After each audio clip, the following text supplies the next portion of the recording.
পৃথিবীর সবচেয়ে বড় পাওয়ারফুল মানুষ হচ্ছেন মুহাম্মদ সাল্লাল্লাহু আলাইহি সাল্লাম। পৃথিবীর ইতিহাসে এত বড় পাওয়ারফুল মানুষ কেউ জন্ম নেয়নি, কিয়ামত পর্যন্ত কেউ নিবে না। জান্নাতের গেটে বড় অক্ষরে লেখা আছে, সর্বপ্রথমে যিনি জান্নাতে প্রবেশ করবেন তিনি হলেন মুহাম্মদ সাল্লাল্লাহু আলাইহি সাল্লাম। জান্নাতের ভিতরে একটা ঘর আছে, সেই ঘরের ভিতর দিকে একজন ফেরেশতাকে দাঁড় করে রাখা হয়েছে, এখনো উপস্থিত। তাকে বলা হয়েছে, কেউ যদি বাহির থেকে এসে ঠক ঠক করে শব্দ দেয়, কে যদি বাহির থেকে বলে মুহাম্মদ, তাহলে এই দরজা খুলে দিও।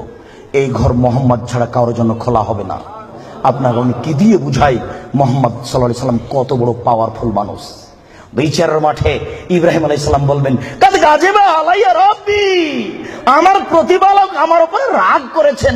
মা গাজিবা মিন কাবলা বাদ, আমার প্রতিপালক এইরকম রাগ পূর্বেও কোনোদিন করেননি, ভবিষ্যতেও কোনোদিন করবেন না। নাফসি নাফসি, আমার যে কি হয় তা আমি নিজেই বুঝি না। এইভাবে চিল্লাচিল্লি করবেন ইব্রাহিম আলাইহিস সালাম। আপনার হুজুরের কি হবে, পীর সাহেবের, আপনাকে আমি কি দিয়ে বুঝাই? শুনুন, ওই সময়তে মুহাম্মদ সাল্লাল্লাহু আলাইহি সাল্লাম সিজদায় পড়বেন, তখন আল্লাহ বলবেন, এই ফারাসাক সালতুতা পাসেতু সাফা, মুহাম্মদ মাথা উঠান, বলেন, যা বলবেন তাই মেনে নিব।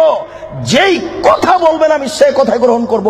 আপনি মাথা উঠান না, আপনি বলেন না আমাকে কি বলছেন, আমি আল্লাহ, আপনি যা বলবেন তাই মেনে নিব। এত বড় পাওয়ারফুল মানুষ।